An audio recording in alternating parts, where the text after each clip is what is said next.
Welcome to the Growing in Love for Life podcast, where it's all about saving and strengthening your marriage and creating the relationship you really deserve and want to have. And now, from growinginloveforlife.com, relationship and marriage coach and best-selling author, your host, Liam Naden.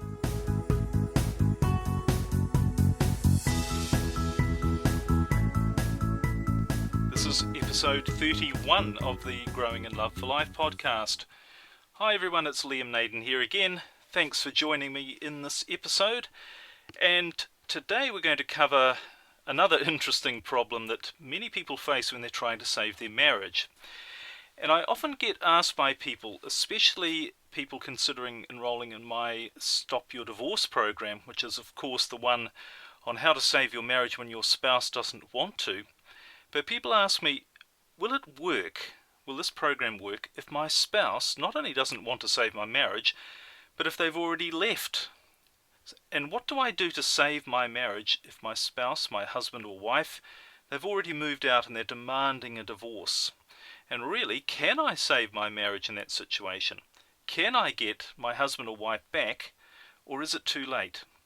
And that's what we're going to talk about today. That's why the subject is, my spouse has left. Is it too late to save my marriage? Now, if you're in that situation where your husband or wife has packed their bags, moved out, or they filed for divorce, and they seem to be moving on with their life without you, then this podcast episode is for you.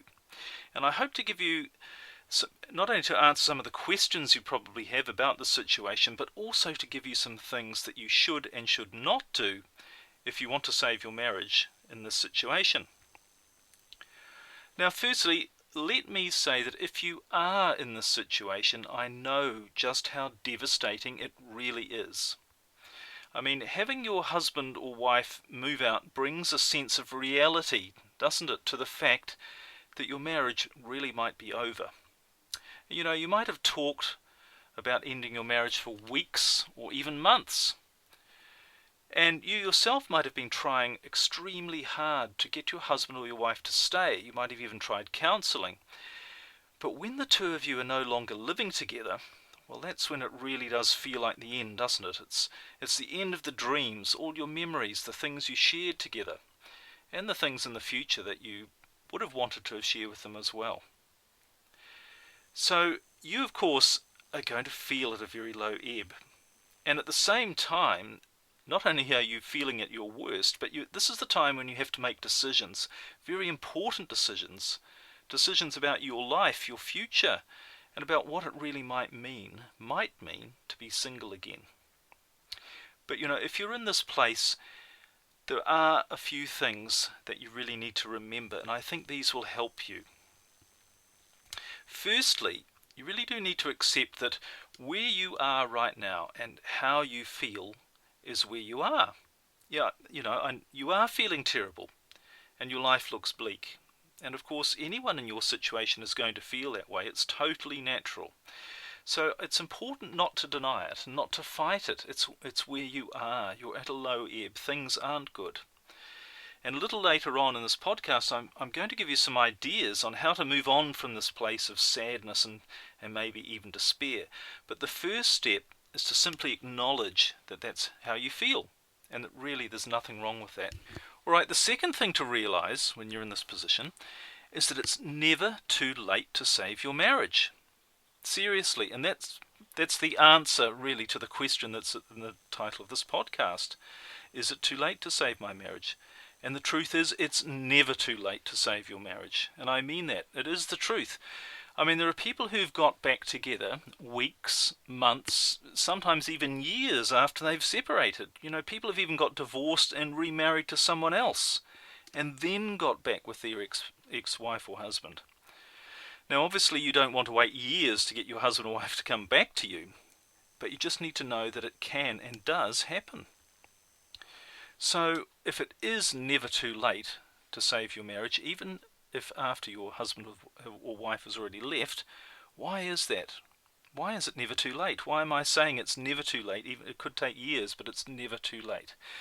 Well, the answer really comes down to the third thing to keep in mind, which is that there really are only two reasons why you can't save your marriage. And I have covered this in previous podcasts, but I really believe this, that no matter what the details of your situation, including if your spouse has already left you and moved on, there really are only two reasons why you possibly can't save your marriage. And number one is when you decide that you actually don't want to save your marriage. You know, maybe as time goes on, and this happens a lot, but maybe as time goes on, you might realize you weren't actually as happy being married to the person as you thought you were. Or in your new life without them, you're actually finding greater happiness with someone else or somewhere else.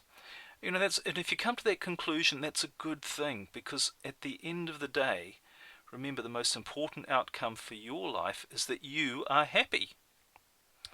All right, and the other reason why you can't save your marriage is very simply that you give up trying, that you stop trying, that you don't do everything that and you don't just keep going until you get the outcome that you want. Okay, well, and the fourth thing to keep in mind is this. If your husband or wife, and I want you to really think about this one, but if your husband or wife loved you once, then they certainly can love you again. Now, of course, people change. You know, new people come in and out of our lives all the time, and different things can happen, and things that can upset the apple cart, so to speak. But the truth remains that the emotions that your spouse felt for you once, they can feel them again. So that's something to bear in mind too when you think about this. Alright, so with these things in mind, and most importantly realizing that you can save your marriage even if your husband or wife has left, in other words that it's never too late, what should you do? And what should you not do if you find yourself in this situation? Well, what I'm going to outline here are 5 key things that you can do that will make a big difference to your situation and are really going to get things moving in the right direction, which is bringing the two of you back together. Alright, so the first of these 5 things, it's very important not to panic. Now, I know this can be the hardest thing in the world to do. You know, this is a very stressful and emotional time. If they've already left and you're left holding the fort, as it were, I know it's very, very stressful, but remember what I said earlier. You can save your marriage. In fact, really, it's pretty inevitable that you will if you continue to really want to save it and if you never give up until you do. So knowing this, you don't need to panic. And you not only feel better when you don't panic, but you're in a far more effective position to deal with the situation in a better way. You're going to be making better decisions. People are going to respond to you better as well. And one of those people who's going to respond to you better is your spouse. So that's the first thing. Try not to panic over the situation. Alright, the second thing. Stop looking backwards. Now, what do I mean by that? Well, where you are now is where you are now. And when you start looking back at what has happened to bring you to this point in your marriage, or this point of separation, what are you really doing? Well, what you're really doing when you're reliving the past is you're going to be creating feelings that are not good feelings. You're going to be creating feelings like blame, which not only blaming your spouse, but maybe blaming yourself as well. You're going to be bringing up feelings like guilt, anger, regret, resentment, bitterness, depression, all of these things, and none of them are going to help your situation one bit. And in fact, I can pretty well guarantee that they're going to make things worse. So by looking backwards, all you're really going to do is bring out these negative emotions which are only going to make things worse. So that's step number 2. Make sure you stop looking back at the past. And of course, step number 3, which is really the opposite of that, is to start looking forwards. And this really means, to focus on the future that you really want to have. So what is the future that you want to have? Well, obviously the future you want to have, I'm presuming, is that you want to be happily married to your husband or your wife. And remember again, I'm making this point again, the only 2 reasons why this won't happen are if at some point you decide you don't want it to happen, or if you give up until you get there. So see the outcome that you want as being a certainty, because it really can be a certainty. And when you do that, you're not only going to be happier, which is really, really important, obviously the most important thing, but you're going to be more positive and you're going to be more in control of your life. And all of those things put you in a much, much better space to actually get your husband or wife back. Alright, step number 4, the next thing. This really comes as a result of the previous 3, but what step number 4 is that you've got to be positive, not negative, when you're around your husband or your wife. Now this means to be pleasant to them, to be cheerful, to be upbeat and to be optimistic. It doesn't mean to be weak, and it doesn't mean to give in to everything they say or want. Some people make that mistake. Some people think, well, if I just do everything that they want me to do, maybe they'll want to come back. No, that's not what this means at all. It doesn't mean to be weak. It doesn't mean to give in to everything they say or want. It doesn't even mean to condone or forgive their behaviour. But what it does mean is that you don't allow any negative feelings or energy to creep into any dealings that you have with them. Okay? Now, of course, this is going to be very hard to do. I'm sure it is. I know it is. But hopefully with the ideas and information I've already given to you in this podcast, you're already starting to see that you're going to be in a much better position to be able to be more cheerful, more positive. And when you are positive, polite and cheerful around them, that is going to make a big impression on them. And this is true that even if you don't particularly feel positive at times, do your best to really, it's really transferring some positive energy onto them rather than negative energy. It's going to make a big difference. Alright, and step number 5, the last thing, when you're in the situation when your spouse has already left, and of course these things apply as well even if they haven't left, but they're still resisting you in terms of staying together. But the last thing to do is get out there and begin creating a great life for yourself. Pick yourself up, do some new things, do some things that you love to do. Maybe some of them you haven't done for a while. Surround yourself with people who are going to make you feel good rather than people who make you feel bad. And start to take some action too to create your own positive future. Now when you start doing that, 2 things are going to happen. Firstly, you're going to feel much better.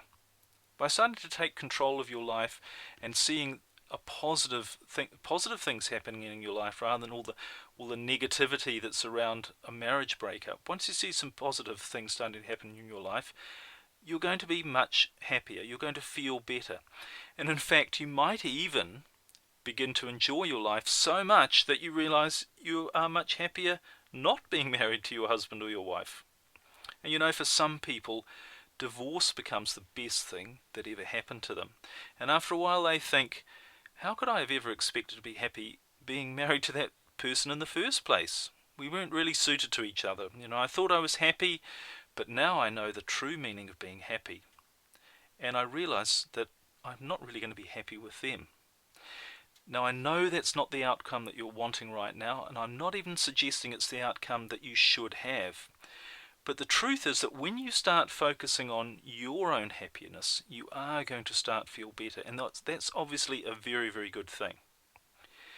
But the other thing that happens when you start focusing on your own life, on your own future, and really working to be as happy and positive as you can, what happens is that you become who you really are. And there's something really interesting about people who act as they truly are. They're if you like, from their true selves, because who you really are is very, very attractive. When you live totally honestly and true to yourself, you're very, very attractive, and you're very attractive to the world. But when your spouse starts seeing you living a great life and you being happy, they're going to start to think. And they're also going to start maybe seeing you as being much more attractive than you are now, because you're being your true, happy, real self. And they might well start asking themselves, what am I missing out here? Why aren't I with this person? Why am I not a part of their great life? And maybe I've made a mistake here. Maybe I've miscalculated or forgotten what a great person they actually are. So that's a very, very important step. Step number 5 is to get out there, discover who you are, be yourself, and create as happy a life as you can. Okay, so those are 5 very powerful things that you can do to begin working on saving your marriage, even when your spouse has already left. And of course, as I've said many times, I know it can be very hard. Of course it's hard, but you can do it. Again, I mentioned this point a little earlier, but I think if you were to ask a person who's been through real adversity in their life, and think about this, people have had really devastating things happen to them. And that, of course, can include very messy divorces or, tragic ends to a marriage. I think a lot of those people, if you really ask them, would agree that the worst things that happen in our lives very often turn out to be the best things. And I really believe in this, having been through this myself, that, it's through our adversity, through our hard times, through our struggle, that we actually grow. And when we grow, we become stronger, we become better, we become more aware, we start to live less through our fears and more through our true self. And the better the person that we are, the better the life we're going to attract. It's inevitable. It really does work that way. So just think about that. The better the person you are. It was also written a long time ago, very wise words, "This too shall pass." And bad times do pass. But how you deal with bad times determines what the good times are actually like. And the more you deal with adversity and you work on yourself through it, you really try to be strong and positive, then the stronger the person that you become, and the better the person you become, and you attract to you a better life when the good times come around again, as they will. All right, so that's about all we've got time for today. That's on our subject, my spouse has left. Is it too late to save my marriage? I think you know by now that the answer is it's never too late. It's just about doing the right things and stopping doing the wrong things. And a lot of it is to do with your own mental attitude, what you believe and what you focus on, and the strength that you can build in your own mind to see it through until you get the outcome that you want. So I hope you found the ideas in this podcast useful. Remember, if you really are facing the end of your marriage, if you've really got these struggles happening, I would love to be able to help you. And I have 2 programs that really are very, very effective. One's my Stop Your Divorce, How to Save Your Marriage When Your Spouse Doesn't Want to. And that's very, very specific on getting your spouse to want to come back to you. It's a quick solution, very powerful. And the other one is my more in-depth program, Save Your Marriage Relationship Transformation. And that really shows you how to put together a relationship, a marriage, get rid of the problems and the kinks and put it together on a much more solid foundation. So please have a look at that. The information for both of those is on my website, which is www.liamnaden.com, and you'll find all the information there.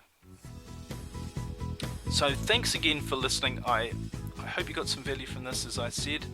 I hope to see you on one of my programs maybe, so I can really help you in a deep way, and I look forward to hearing from you soon. All the best, and bye for now.